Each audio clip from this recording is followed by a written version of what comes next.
She called 911. On a dying child's Make-A-Wish day. The sirens came blaring, cutting through what should have been the most magical moment of a little girl's life. And the voice behind it? A woman gripping her HOA badge like it was the law of the land, yelling into the phone. "That's not a real patient. She's faking it for attention." It all started with a simple idea. A community coming together to give a child one final day of joy before her body gave out. Her name was Laya, 8 years old, stage 4 neuroblastoma, and obsessed with fairy tales. Her one wish? To become a real princess for a day. And the neighborhood, for the most part, made it happen. Neighbors donated decorations. Local high schoolers dressed as knights and guards. The bakery on Main made a custom 3-tier castle cake. Even the mayor agreed to stop by and knight her as Princess Lila of Evergrove. The HOA had approved the event months ago. It was all on paper. All permitted. But then came her. Karen. Nobody remembered voting her into the HOA, but somehow, she'd become the acting president after the last guy moved to Florida. And once she got that clipboard, it was like power poisoned her faster than anything cancer ever could. She wasn't at the planning meetings. She ignored the flyers. But the morning of the event, she showed up, tight-lipped, arms crossed, sunglasses that screamed entitlement. At first, it was little things. She walked around the cul-de-sac pointing at decorations and muttering, "Violation! Violation! Violation!"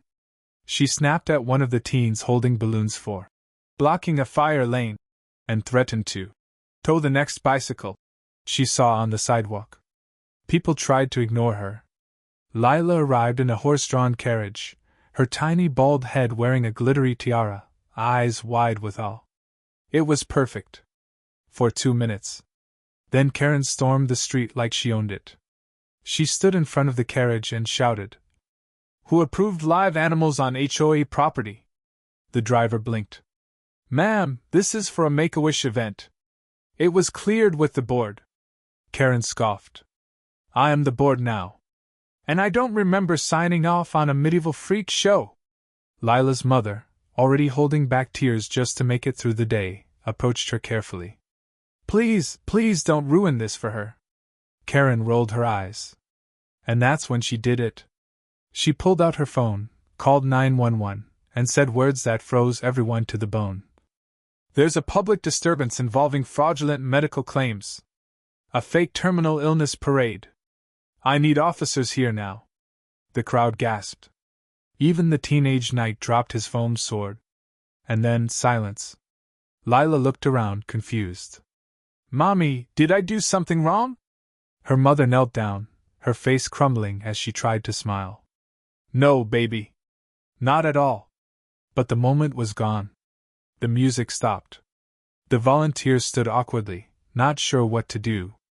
The cake started to melt in the sun. People whispered. Phones came out. Someone was already filming. And Lila, the brave little girl who hadn't cried through a single round of chemo. Her lip quivered. Tears fell. The sirens came fast. And with them, everything began to unravel. Evergrove wasn't the kind of neighborhood where chaos usually happened. It was the kind of place where people waved from their porches, where front lawns were trimmed like clockwork, and where neighborhood barbecues ended with kids chasing fireflies under string lights. It was safe. Predictable. Peaceful. Which is exactly why the Coopers moved there after Lila's first diagnosis. The city had been too loud, too fast. And when your 6-year-old is battling stage 4 neuroblastoma, you start craving quiet. You start looking for a place that feels like it might protect what little you have left. Marcus Cooper worked construction. Natalie, a former preschool teacher, had quit her job to care for Lila full-time. Their life was turned upside down overnight. But in Evergrove, they found a sliver of hope, neighbors who showed up with casseroles, teachers who offered Zoom tutoring when Lila was too weak for class, and teens who raked their leaves in silence each fall without being asked. This wasn't just a neighborhood. It was a village. And when the doctors sat them down and gently told them there was nothing more they could do, when they said Lila had months, maybe just weeks, Marcus and Natalie knew one thing. They would not let their daughter fade into darkness. They reached out to the Make-A-Wish Foundation. And when Lila was asked what she wanted more than anything, her answer was simple and heartbreakingly pure. I want to be a real princess. For real. Not just pretend. Not just a costume in the living room. She wanted a crown. A kingdom. Guards, carriages, banners flying in the wind. She wanted a world that believed it, just for one day. So, the neighbors got to work. Natalie designed hand-pressed invitations with gold leaf trim. Marcus and the other dads built a castle facade out of wood and painted foam. The kids down the block formed a volunteer Royal Guard. A bakery donated a massive castle-shaped cake with pink fondant turrets. Even the mayor agreed to come in person and officially knight her as Princess Lila of Evergrove. The event was approved by the HOA months in advance. Permits secured. No detail overlooked. But the one person who didn't reply? Barbara Whitmore. The self-appointed queen of the HOA. Everyone just called her Karen. No one really remembered when she'd become president of the HOA. One day she was just another widow at the end of the cul-de-sac with 2 yappy dogs and a wrought iron fence. The next, she was taping violation notices to trash bins and measuring front lawns with a ruler. Barbara ran the HOA like a private military. She once fined a man for having wind chimes that were too whimsical. She wrote up a teen for loitering because he was selling lemonade without a permit. And when someone put up a pride flag during June, Barbara personally removed it and claimed it violated aesthetic uniformity. But most people just tolerated her. Eye rolls. Whispers. That's just Barbara.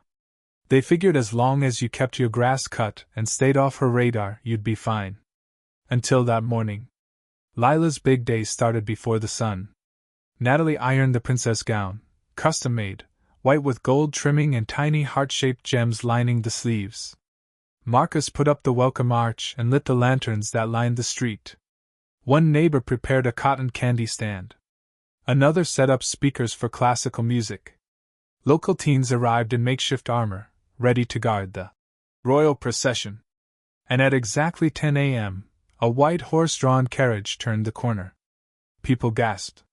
Lila sat on velvet cushions, wearing her tiara, beaming from ear to ear. Her eyes were tired, sunken, but that smile, pure magic. She waved at the crowd, weakly but proudly, and the neighbors clapped, cheered, some even cried. She looked like a real princess. Because for a moment, she was. But at the far end of the block, a figure stood frozen on her porch. Sunglasses. Clipboard. Arms crossed like a police officer at a crime scene. Barbara Whitmore. She didn't wave. She didn't smile. Instead, she marched straight down the driveway, her heels clacking like a metronome of doom. No one invited her. No one asked her to come. But she moved with the certainty of someone who thought she had every right. She scanned the scene like she was preparing to write citations. And behind those shades? Judgment. Disdain. Control. In her mind, this wasn't a dying girl's last dream. It was a public nuisance. An eyesore. A threat to the perfect image she'd built on paper and petty ordinances. What came next would shock everyone. Because Karen wasn't just about to ruin the party. She was about to criminalize it. The horse-drawn carriage had barely made it halfway down the block when Barbara Whitmore stepped into the street. One hand on her hip. The other clutching her HOA clipboard like a courtroom gavel. She didn't smile. Didn't clap. Instead, she pointed at the horse and barked. Who authorized livestock on HOA property? The crowd fell silent. The driver pulled the reins, startled. Lila, still waving from the carriage, blinked in confusion. Natalie stepped forward, still in her apron from helping with the cake table. It's part of a Make-A-Wish event. We submitted the request 3 months ago. It was approved. Barbara didn't flinch. I don't care what some outdated form says. This wasn't cleared with me. I'm the acting HOA president, and this violates multiple ordinances. Section 4B, subsection 6, No live animals larger than domestic dogs shall be allowed on community property without prior approval of the board. Marcus came to stand beside his wife. He kept his voice calm. Barbara, it's a terminally ill child's wish. Just for a few hours. We're not asking for much. Barbara scoffed. I'm asking for order. That's what this community was built on. She walked down the center of the street, eyeing every decoration like it was graffiti. Banners? Too obstructive. Balloon arches? Potential fire hazard. Cake table? Food service license violation. She marched to the sound system and yanked the speaker cable out with one swift tug. The music died instantly. The knights in training looked around awkwardly, unsure if they were still supposed to guard anything. Then she zeroed in on Lila. The little girl sat motionless in her carriage. She was trying to hold in tears, but her hands were shaking. Barbara narrowed her eyes. And then she said it. Words that would make every parent in that crowd freeze. Where's the medical documentation? Natalie looked stunned. Excuse me? If this child is supposedly ill, and this event is being justified under charitable medical grounds, I want to see evidence. Otherwise, this entire setup constitutes fraud. Medical sympathy exploitation. People gasped. Even the mayor, who just arrived in his ceremonial sash, took a step back. Natalie's face turned pale. She's 8 years old. Barbara replied coldly. I'm aware. And I've seen perfectly healthy 8-year-olds with shaved heads for fashion. Don't insult my intelligence. That's when Lila whispered, barely audible. Mom, why is she mad at me? Natalie turned, crouched next to her, holding her hands. She's not, baby. She's just confused. Marcus, no longer calm, stepped forward. Barbara, that's enough. Barbara ignored him. She raised her phone and dialed 911. Right there, in the middle of the Princess Parade. Everyone froze. They heard her loud and clear. Yes, I need officers dispatched immediately to Evergrove Lane. There is a large unauthorized public gathering, potential misuse of medical exemptions, and possible child endangerment involving unverified claims of terminal illness. She said it like she was reporting a robbery. A crime in progress. A scam. Lila's mouth dropped open. The girl who had survived more nights in a hospital than birthdays suddenly looked guilty. As if she'd done something wrong. The operator must have asked for clarification, because Barbara barked into the phone again. Yes. I believe the child is faking it. Or the parents are using her diagnosis for personal gain. Either way, I want officers here now to shut this circus down. People started shouting. Someone yelled, Are you serious right now? Another cried out, She's dying, you heartless witch. But Barbara just turned her back to them all and walked toward her house like she'd done her civic duty. The crowd was stunned. Natalie was crying. Silently. Marcus stood still, his fists clenched, his eyes locked on the retreating figure of the woman who had just shattered his daughter's last wish. And Lila. Lila stopped waving. She sank into the carriage cushions, staring down at her gloved hands. Did I do something bad? She whispered again. No one had an answer. Sirens echoed faintly in the distance. And for the first time that day, Evergrove Lane didn't feel magical. It felt broken. The police arrived in less than 10 minutes. 2 squad cars, lights flashing, sirens off as they pulled quietly to the curb. The crowd parted, a tense hush falling over the scene. The officers stepped out, Officer Ramirez and Officer Daniels. Both had been with the department for over a decade. Both had families. Children. Empathy. And both immediately looked confused. They scanned the scene, a carriage, a frail little girl dressed like a princess, teary-eyed parents, stunned neighbors, and a cake melting under the midday sun. Not exactly the disturbance they were expecting. Barbara met them halfway up the driveway like a proud general. I'm the HOA president, she declared, waving her clipboard. This event is unauthorized, and the child at the center of it is not a verified medical patient. I suspect fraud and public endangerment. Ramirez blinked. You think the child isn't sick? She's manipulating the entire neighborhood. Or her parents are. Look at her. She's not even hooked to anything. No nurse. No oxygen tank. And that carriage, animals. On community property. Daniels held up a hand. Ma'am, calm down. Barbara was just getting warmed up. They're using a sob story to shut down an entire block. My trash pickup was delayed this morning because of this fiasco. Behind them, Natalie stood beside Lila's carriage. Her eyes were red, but her back was straight. She looked exhausted, but she wasn't going to be bullied any longer. And then, a voice cut through the tension. I can confirm the child's medical condition. Heads turned. From a black SUV parked across the street, a woman stepped out wearing a tailored gray suit and heels that clicked with purpose. She held a leather briefcase in one hand, a badge in the other. Dr. Amara Fields. Make-A-Wish Foundation Medical Director. Every wish goes through me before approval. She strode past the officers like she owned the sidewalk. Barbara blinked. Who? Dr. Fields didn't even look at her.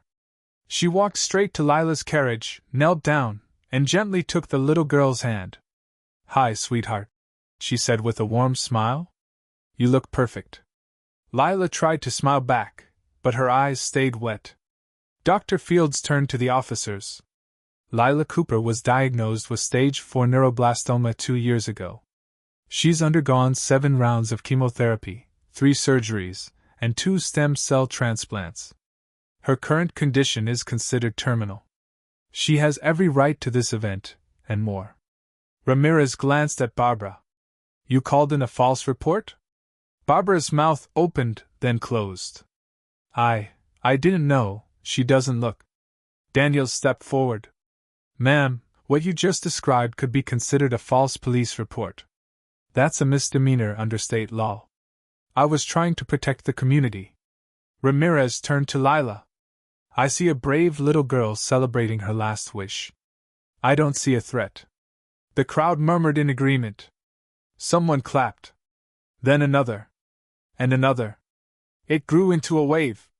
One of the teens dressed as a knight raised his foam sword and shouted, All hail Princess Lila.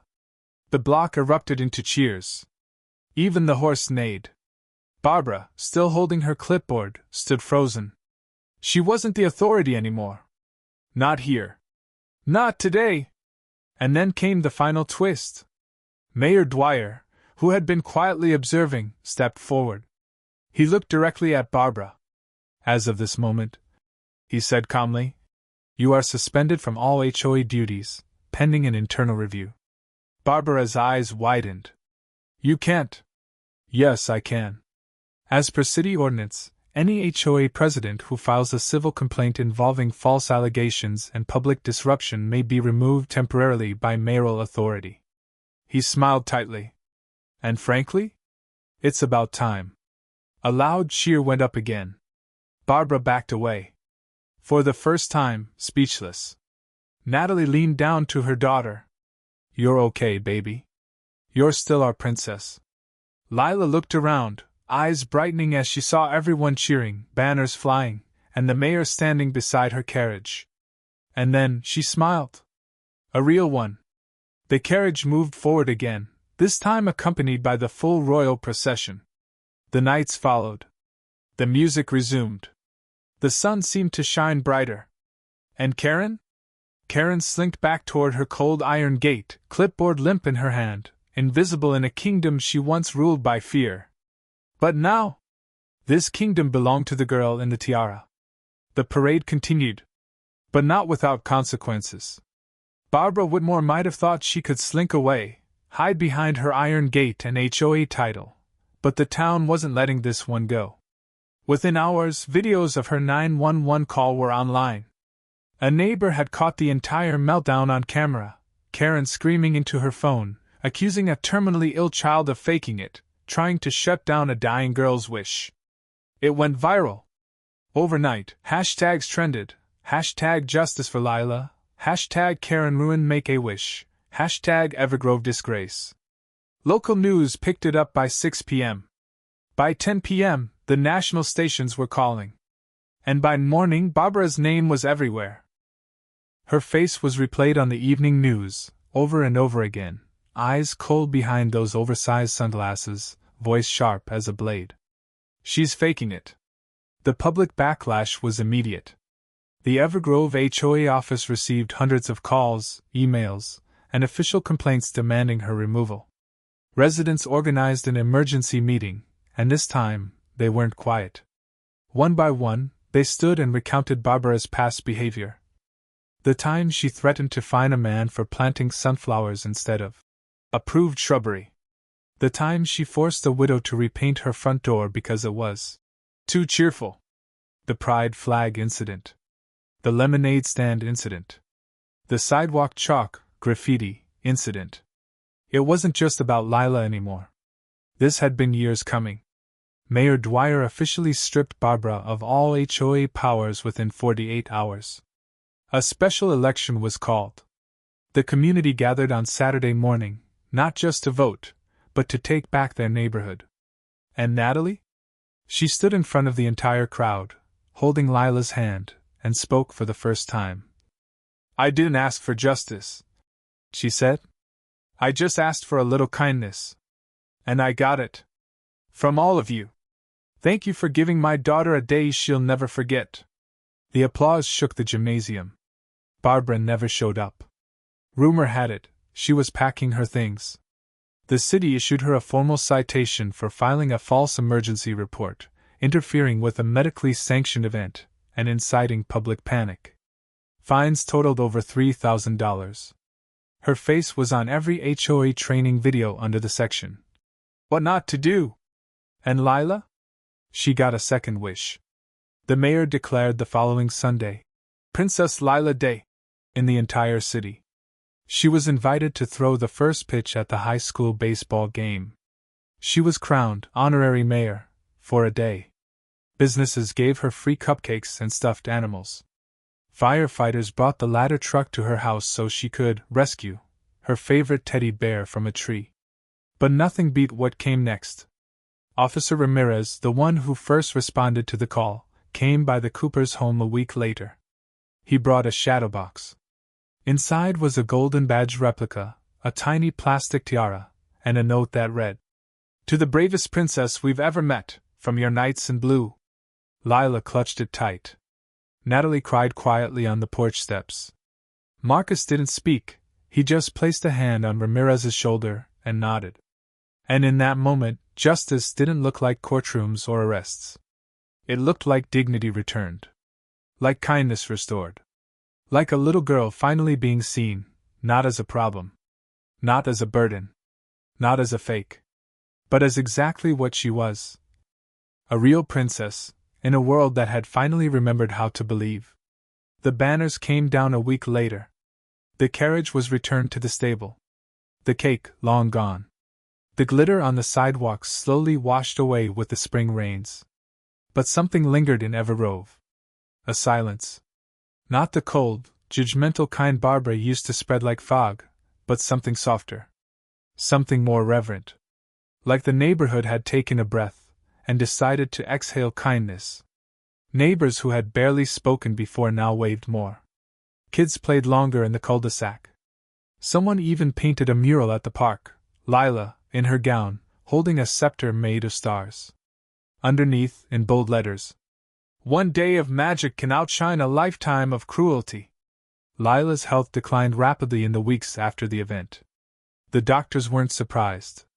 They had said it might happen, that the adrenaline and joy of something so big could drain what little her body had left. But Natalie said something else.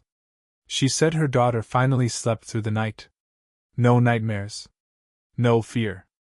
Just peace. Lila passed away in her sleep exactly 24 days after her coronation. She was holding the foam sword one of the teens had given her. The tiara still sat on her nightstand. And her room still smelled like cotton candy. The funeral was held in the community church, but it didn't feel like a funeral. There were no black dresses. No organ music. People came in pastel colors, wore butterfly pins, and told stories. The mayor read the official proclamation of Princess Lila Day. Officer Ramirez and Officer Daniels stood guard outside, not because they had to, but because they wanted to. The teenagers who'd played the royal guards? They lined the aisle and saluted her casket like it was a royal procession. Natalie and Marcus stood strong. They didn't speak much. They didn't have to. Because their daughter had already said everything. She said it when she smiled at a crowd of cheering neighbors. She said it when she waved from a carriage while holding her mother's hand. She said it just by showing up, bald, pale, fighting for every breath, and reminding an entire town what real strength looked like. And Barbara? She moved out. Quietly. No one helped her pack. No one asked where she was going. The iron fence at the end of the street now stood empty. Someone hung fairy lights on it. And someone else planted sunflowers where her approved bushes used to be. The HOA held a new election. The new president was a retired school counselor who brought cookies to the first meeting. Rules still mattered, but now, so did people. And that's the part everyone remembers. Not the clipboard. Not the 911 call. Not even the meltdown. They remember the moment a little girl brought a whole town to its knees, not in sorrow, but in awe. Natalie sometimes walks by the mural on quiet mornings. She doesn't cry. She smiles. She says Lila gave the world something she never expected. Not pity. Not tragedy. But proof. Proof that kindness, even for one day, can break through bitterness years in the making. Proof that one voice, no matter how small, can be louder than 100 hateful ones. And proof that sometimes, the smallest people leave the biggest legacy.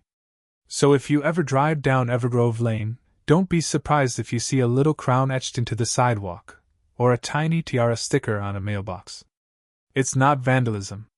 It's a memory. A promise.